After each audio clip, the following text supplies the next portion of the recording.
بالله من الشيطان الرجيم بسم الله الرحمن الرحيم والصلاة والسلام على سيدنا محمد أشرف المرسلين وعلى صحبه أجمعين ومن تبع رسوله إلى يوم الدين. أما بعد فأقول لك يا أيها الأخوة والأخوات السلام عليكم ورحمة الله وبركاته. Brothers and sisters, alhamdulillah, I'm here in the city of Dide in the region of Bundu in the eastern part of Senegal. Today, alhamdulillah, is a very special day and a very special place. This region here was founded, and this particular city was founded by our great-grandfather. Our mother's father's name is Al-Haji Karamokhoba Salim. His father's name is Al-Haji Sulba Dampu. His father's name is Al-Haji Bundu Sampu Kubanding. His father's name is Al-Haji Bashir Fudogo. And his father's name is Al-Haji Kantasamanka Tuba. Whose father's name is Karamokhoba Salim Tuba. And his father's name is Mohamed Fatim Gassama. He was the one that founded the city. Mohamed Fatima, he got the name Mohamed Fatima because of the fact that his mother's name was Fatima the Sea. At that time in Bundu, there was always known as the Bundu Imamate. The Bundu Imamate was ran by the Fulani, particularly the family of Seas. And then the father of Mohamed Fatima was named Ture Fode and Al-Haji Malik C had a good relationship. So that whenever Al-Haji Malik C and his compatriots would go on any type of expedition, it was Ture Fode that would be their religious advisor, and he would be the one that would make dua for them. So Al-Haji Malik C took his daughter, which was Fatima C, and gave it to the son of Ture Fode, which was Mohamed Fatima. Mohamed Fatima, he was better known as Tafsir Mady. Mady coming from obviously Muhammad. Tafsir because of the fact that the exegesis of the Quran, the explanation of the meaning of the Quran, he was an expert in that. And the Jakhanke people, typically when somebody attains a certain level of knowledge, once you finish the basic books of fiqh, from Al-Akhdari to Al-Risala to the likes of Sheikh Al-Khalil, what they'll do is they'll conduct tafsir of Quran with you.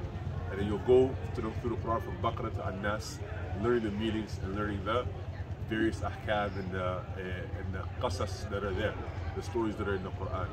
So he was known as that because he had a proficiency in that, and by virtue of that he became known as Tafsir Mady. When that occurs, they put an amama on your head and they declare you to be a fode. This city, alhamdulillah rabbil alameen, it's a blessed city because when you think about it, these places are in the middle of the deep wilderness.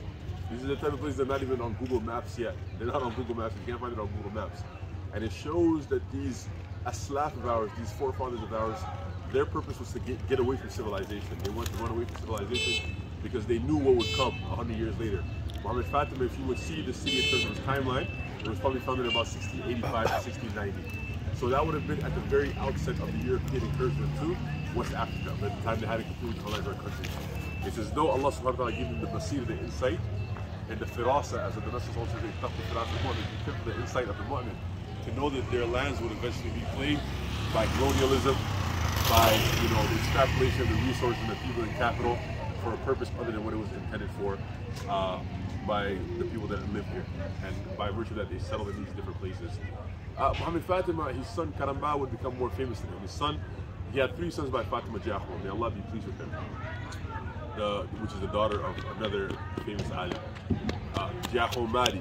So they would put your name next to your mother's name to let us know which mother you belong to.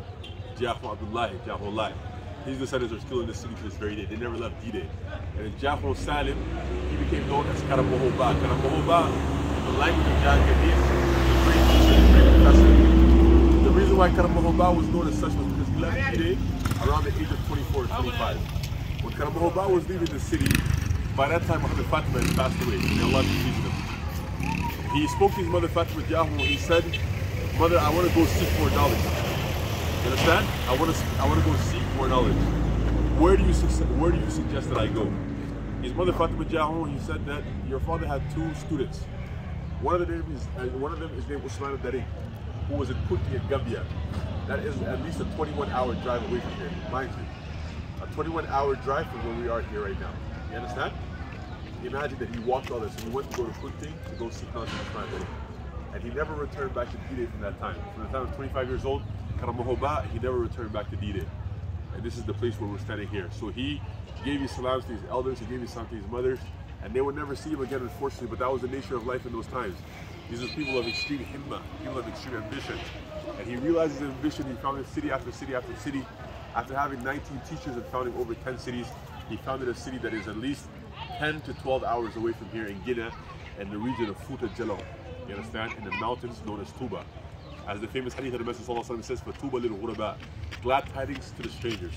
The Messenger sallallahu alaihi wasallam says, "Soon a time will come where a man will flee to the mountains with his sheep as his property, as the best property." And Karamokhoba is what we're here. But without Mohamed Fatim, there is no Karamokhoba. You understand? Many times people begin the lineage as Karamokhoba because of the fact that he is the Jakha. He's the nose of Jakha. He's the front of Jakha. But without his mother, without his father, he's not there. His mother and his father are buried in the city. We ask Allah subhanahu wa ta'ala to have mercy on them. We ask Allah subhanahu wa ta'ala to benefit us with the barakah of the people of Jakha, to allow us to learn from them, to allow us to enact their sunnah, the sunnah that they got from the Messenger sallallahu alaihi wasallam, and to actualize Islam, to live Islam, to embody Islam, and not to just have it be lip service, not just to have it be textual replication, and to actually be steeped in the legacy of Islam. We ask Allah subhanahu wa ta'ala to have mercy on Mohamed Fatima. We ask Allah subhanahu wa ta'ala to have mercy on his father Tule, to have mercy on his father Fudi Abdullahi, to have mercy on all of these descendants that are Muslims, to get his tawfiq.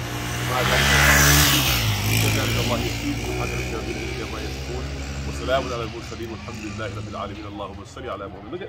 Look at this. It's the middle of nowhere, man. This is the middle of absolute nowhere. To think that somebody sat here 400 years ago, no cars, no telephone, nothing, with books, Islam, practicing their Islam. That means they had iman. They knew what the reality of life was.